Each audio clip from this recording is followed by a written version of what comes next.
Today, we are reading the book of Genesis, beginning with chapter 33, verse 1. And Jacob lifted up his eyes, and looked, and, behold, Esau came, and with him 400 men.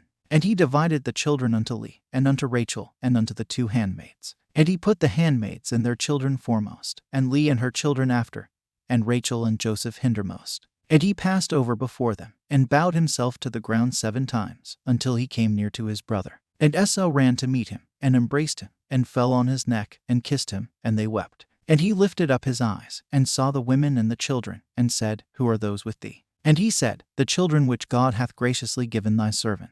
Then the handmaidens came near, they and their children, and they bowed themselves. And Leah also with her children came near, and bowed themselves. And after came Joseph near and Rachel, and they bowed themselves. And he said, What meanest thou by all this drove which I met? And he said, These are to find grace in the sight of my Lord. And Esau said, I have enough, my brother, keep that thou haste unto thyself. And Jacob said, Nay, I pray thee, if now I have found grace in thy sight, then receive my present at my hand. For therefore I have seen thy face, as though I had seen the face of God, and thou wast pleased with me. Take, I pray thee, my blessing that is brought to thee, because God hath dealt graciously with me, and because I have enough. And he urged him, and he took it. And he said, Let us take our journey, and let us go, and I will go before thee. And he said unto him, My Lord knoweth that the children are tender, and the flocks and herds with young are with me, and if men should overdrive them one day, all the flock will die. Let my Lord, I pray thee, pass over before his servant, and I will lead on softly, according as the cattle that goeth before me, and the children be able to endure,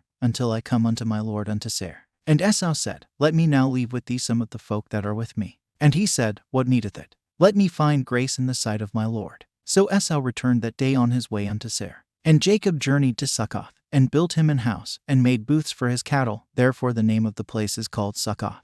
And Jacob came to Shalem, a city of Shechem, which is in the land of Canaan, when he came from Paddan Aram, and pitched his tent before the city. And he bought a parcel of a field, where he had spread his tent, at the hand of the children of Hamor, Shechem's father, for 100 pieces of money. And he erected there an altar, and called it Elohim Israel. End of chapter 33, the book of Genesis.